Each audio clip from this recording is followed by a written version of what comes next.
Assalamualaikum warahmatullahi wabarakatuh.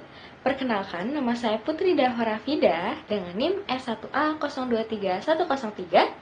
Di sini saya akan mempresentasikan tugas mata kuliah hukum pajak saya mengenai analisis prosedur penarikan retribusi jasa kepelabuhanan oleh pihak ketiga di Pelabuhan Bangsal Kabupaten Lombok Utara, Nusa Tenggara Barat. Oke, kita langsung ke definisi mengenai retribusi ya. Jadi, retribusi merupakan pungutan daerah sebagai pembayaran atas jasa atau pemberian izin tertentu yang khusus disediakan dan atau diberikan oleh pemerintah daerah untuk kepentingan orang pribadi atau badan. Terdapat beberapa jenis retribusi, yaitu retribusi jasa umum, retribusi jasa usaha, dan retribusi perizinan tertentu. Nah, retribusi jasa pelayanan pelabuhan ini termasuk dalam jenis retribusi jasa usaha.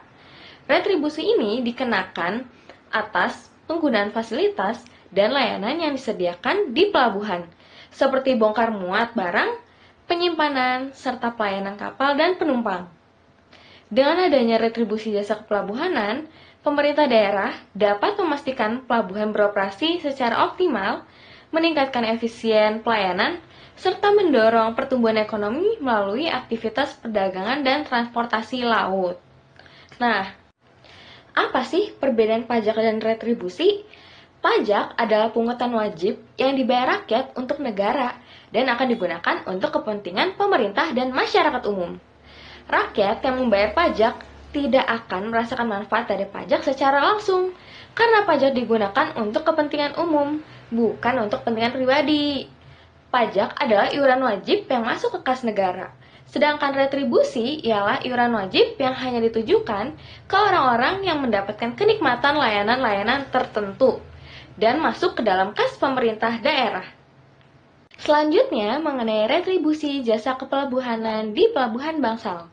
Nah, untuk penarikan retribusi jasa kepelabuhanan di Pelabuhan Bangsal Kabupaten Lombok sendiri dikelola oleh pemerintah Provinsi NTB melalui Dinas Perhubungan atau yang biasa disebut sebagai Dishub setelah diserah terimakan oleh Kementerian Perhubungan. Berdasarkan Peraturan Daerah atau Perda Nomor 2 Tahun 2024 tentang pajak dan retribusi daerah, Dishub NTB memiliki kewenangan untuk menarik retribusi atas layanan kepelabuhanan, termasuk jasa masuk pelabuhan sebesar 2.500 per orang, dan jasa tambat kapal yang dihitung berdasarkan tonase kapal yaitu Rp2.000 per JT. Nah, jadi buat peraturan mengenai pajak dan retribusi daerah NTB ini sudah diatur ya di Perda Nomor 2 Tahun 2024. Ini merupakan perda terbaru yang mengatur mengenai pajak dan retribusi di NTB. Next, kita bahas mengenai perjanjian kerjasama atau PKS yang terjalin antara Dishub dan Koperasi Karya Bahari. Jadi, pada bulan Agustus 2024, KPK ini menduga adanya kebocoran retribusi daerah di Pelabuhan Bangsal. KPK menemukan adanya perjanjian kerjasama atau PKS antara Dishub, NTB dengan Koperasi Karya Bahari terkait penarikan retribusi di Pelabuhan Bangsal. Namun, perjanjian ini tidak jelas mengenai peraturan yang mengaturnya, atau bisa disebut sebagai payung hukumnya. Kepala Dishub Provinsi NTB yang bernama Lalu Moh Fauzal memberikan keterangan bahwa PKS dengan Koperasi Karya Bahari untuk penarikan retribusi di Pelabuhan Bangsal dilakukan untuk mengisi kekosongan regulasi daerah, karena pada saat itu belum ada peraturan yang mengatur tentang retribusi lebih lanjut. Nah, dari pihak Koperasi Karya Bahari menjelaskan bahwa perjanjian tersebut mulai berjalan sejak Maret 2024. Dari kesepakatan antara Pemprov NTB dan Koperasi Karya Bahari, terdapat 2 orang juru parkir dan 1 juru pungut parkir di Pelabuhan Bangsal setiap harinya. Pembagian pendapatan dari hasil parkir diatur dalam PKS dengan pembagian 60% untuk kas daerah dan 40% untuk Koperasi Karya Bahari.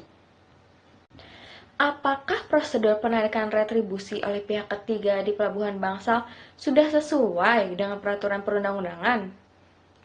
Jadi, dalam membuat perjanjian kerjasama dengan pihak ketiga, harus ada payung hukum yang mengatur secara rinci tata cara dan teknis pelaksanaan, yang biasa diatur di peraturan gubernur atau pergub. Meskipun sudah ada perda tentang retribusi, pelaksanaan teknisnya, termasuk pola kerjasama dengan pihak ketiga, perlu diatur lebih lanjut oleh Pergub. Berdasarkan Perda Nomor 2 Tahun 2024 tentang pajak daerah dan retribusi daerah, serta Peraturan Pemerintah atau PP Nomor 35 Tahun 2023 Pasal 66 Ayat 6, termaktub bahwa tata cara penyelenggaraan kerjasama atau penunjukan pihak ketiga diatur dengan perkada atau peraturan kepala daerah sesuai dengan ketentuan peraturan perundang-undangan. Selama belum terdapat pergub yang mengatur mengenai perjanjian tersebut, maka perjanjian tidak dapat dilaksanakan. Jika tidak ada pergub, maka harus mengajukan terlebih dahulu. Setelah pergub dibuat, barulah perjanjian dapat dibuat. Dalam perjanjian kerjasama harus disesuaikan oleh Biro Hukum. Organisasi perangkat daerah atau OPD tidak diperbolehkan membuat perjanjian kerjasama dengan pihak ketiga tanpa melalui Biro Hukum atau Biro Pemerintahan Setda NTB. Tanpa keterlibatan Biro Hukum, perjanjian dapat mengandung ketidaksesuaian dengan peraturan perundang-undangan yang berlaku. Hal itu beresiko merugikan institusi atau bahkan menjadi tidak sah secara hukum. Oleh karena itu, perjanjian kerjasama yang dibuat oleh Dishub dan Koperasi Karya Bahari tidak sah karena tidak ada peraturan yang mengaturnya. Selanjutnya merupakan dampak-dampak yang terjadi akibat dari penarikan retribusi oleh pihak ketiga tanpa adanya peraturan gubernur. Yang pertama, yaitu adanya potensi kebocoran pendapatan. Penarikan retribusi oleh pihak ketiga dapat menimbulkan dampak yang serius terhadap transparansi dan akurasi pendapatan daerah. Ketika pengelolaan retribusi diserahkan kepada pihak ketiga tanpa peraturan yang mewadahi, potensi kebocoran pendapatan menjadi lebih tinggi karena tidak semua hasil penarikan dapat tercatat secara akurat dalam laporan keuangan daerah. Hal ini menyebabkan tidak jelasnya jumlah pendapatan yang diterima oleh pemerintah daerah, sehingga menyulitkan perencanaan anggaran, pengambilan kebijakan, serta pengawasan penggunaan dana publik. Lalu selanjutnya, yaitu dapat menurunkan kepercayaan masyarakat terhadap pengelolaan keuangan daerah secara keseluruhan. Kurangnya akuntabilitas dari pihak ketiga juga dapat menurunkan kepercayaan masyarakat terhadap pengelolaan keuangan daerah secara keseluruhan. Jika masyarakat merasa dibebani dengan pungutan tanpa aturan yang jelas, maka hal ini akan menimbulkan ketidakpuasan, resistensi, bahkan potensi konflik sosial. Oleh karena itu, penting bagi pemerintah daerah untuk meninjau kembali perjanjian kerjasama dengan pihak ketiga, memastikan adanya regulasi yang jelas, serta menerapkan sistem monitoring dan evaluasi yang ketat untuk menjamin bahwa setiap dana yang ditarik sebagai retribusi benar-benar masuk dan tercatat sebagai pendapatan daerah yang sah dan akurat.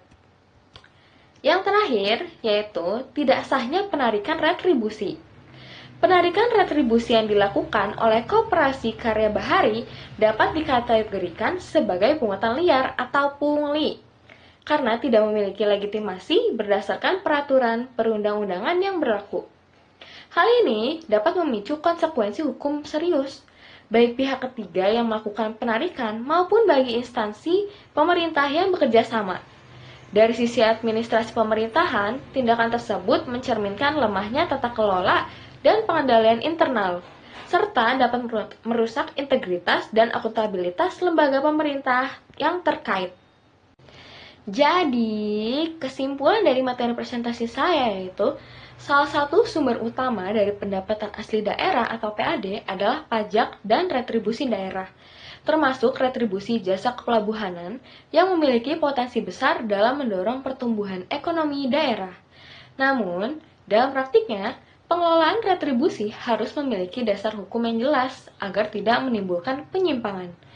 Kasus di Pelabuhan Bangsal, Lombok Utara menunjukkan adanya potensi kebocoran retribusi karena penarikan yang dilakukan oleh pihak ketiga, yaitu Koperasi Karya Bahari tanpa dasar hukum yang kuat, seperti peraturan gubernur, yang mengatur implementasinya. Perjanjian kerjasama yang dibuat tanpa melalui Biro Hukum dinilai tidak sah dan beresiko secara hukum serta administrasi. Penarikan retribusi tanpa regulasi yang sah dapat berdampak pada transparansi, akuntabilitas, dan kepercayaan publik. Oleh karena itu, penarikan retribusi harus dilandasi oleh peraturan yang jelas, serta melibatkan pengawasan dan prosedur yang sesuai untuk mencegah kebocoran pendapatan daerah dan menjaga tata kelola pemerintahan yang baik. Selesai. Maaf ya, ini nggak premium soalnya efisiensi. Sekian presentasi dari saya, kurang lebihnya mohon maaf. Terima kasih. Wassalamualaikum warahmatullahi wabarakatuh.